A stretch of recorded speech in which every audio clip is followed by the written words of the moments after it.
Welcome to Video 3, One-to-One Tagging Principle.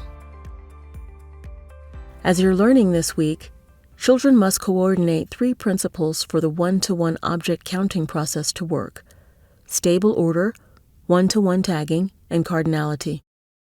In Video 2, we discussed stable order, the necessity of saying the numbers in the correct order. The next principle, one-to-one tagging, says that children must pair each counting word with one and only one object for a count to be accurate. As children are learning to count, they must consciously repeat this process of coordinating a word, a touch, and a single object, all while keeping track of what they have and have not counted. One of the most helpful teaching practices you can use to help children get comfortable with the one-to-one tagging process is the first key instructional practice of this module. Model counting perceptually subitizable object sets, that is 1 to 3 objects, using slow, deliberate one-to-one tagging and statements of cardinality. When opportunities arise in your classroom, you can model the use of counting by noting that we need to know how many, counting out loud, touching or pointing, or doing something physical to mark each count word, announcing the cardinal amount of the set. Not only does this kind of modeling help children get comfortable with the procedure, but it helps children learn for themselves that counting is a system that works. When the set you are counting is small enough that it can be subitized, children see that the amount they already recognized, 2, is the same number word we arrive at through the count procedure, 1, 2, there are 2 pencils. It may seem silly to count such small sets out loud, but doing so allows children to see how the counting system works before they attempt to apply it to larger sets. The Math in Place resource for this module provides a lot of ideas for situations in your classroom where you can model counting in this way. Adults typically count sets effectively and accurately almost without thinking, but when first learning to count, children must practice to coordinate this process, and they typically make mistakes along the way. As a teacher, you should expect these mistakes and respond by asking questions that help children adjust their practice. While we want to encourage children to keep counting things, it's also important that we let them know when their counting procedure isn't quite right. To learn to count in a way that makes sense and feels meaningful, each child has to struggle with and master the details that will make their counting accurate. For this reason, it's important that you address children's counting errors in the moment.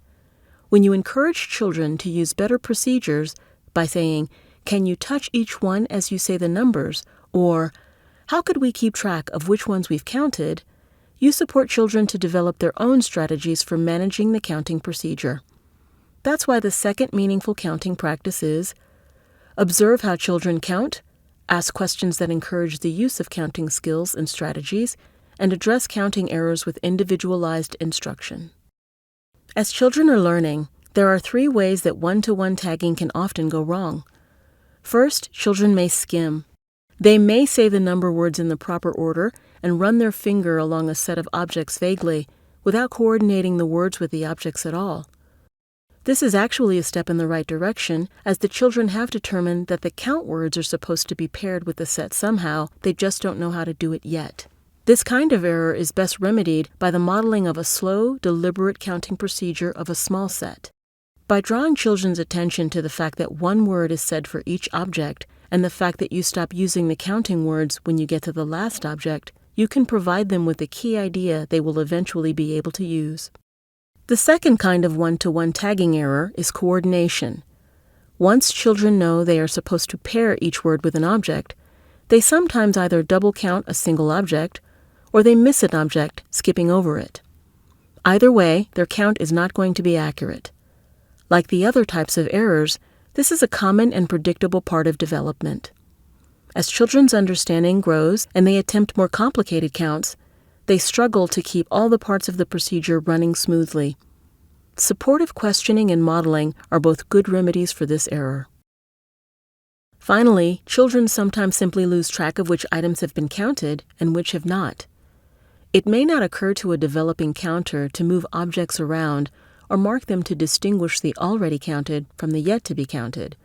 So, by pointing out the keeping track problem and sometimes modeling and explaining the strategies you are using, you provide scaffolding to children to build this understanding. It's also important to consider asking children to work on smaller sets again for a while. It never hurts to be sure they can use the process as well with a more manageable amount before asking them to take on a larger quantity. For each of these kinds of object counting errors, skimming, not coordinating one word with one object, and losing track of what's been counted, the best remedies are the first two meaningful counting practices. Model counting perceptually subitizable object sets, that is 1 to 3 objects, using slow, deliberate, one-to-one tagging and statements of cardinality, and observe how children count, ask questions that encourage the use of counting skills and strategies, and address counting errors with individualized instruction. As is usually the case with children's development of number and operations, the one-to-one principle gets harder to follow as the quantity of things to be counted increases. The meaningful counting developmental progression shows that most children can use an accurate counting procedure for sets up to 5 at some point before they are 5.5 years old. Notice how stable order up to 5 comes well before this achievement, because children use what they know about stable order to build a one-to-one tagging process. That is, stable order comes first, then children begin to apply the counting words as part of the counting process. Counting sets greater than 5 with one-to-one accuracy is distinctly different, since it's generally not possible to subitize those amounts. This is where children are learning to trust the counting procedure to tell them how many. And when set sizes are greater than 10, children must have a very good handle on the whole counting procedure in order to keep the one-to-one relationship between words and objects accurate. So these larger sets are usually too challenging until children are at least 3.5 years old. Eventually, as children's experiences coordinating count words with pointing and objects grow, and as their understanding of cardinality deepens, they will develop a more solid understanding of the one-to-one tagging principle, the idea that if you have 3 children and 3 plates, there is exactly 1 plate for each child. This concept, that if the children and plates are both 3, then they are the same quantity, is often referred to as one-to-one correspondence, and is a profound and somewhat revolutionary idea. It's an amazing intellectual feat that humans have been conquering for millennia. Each child will have their own route to this understanding.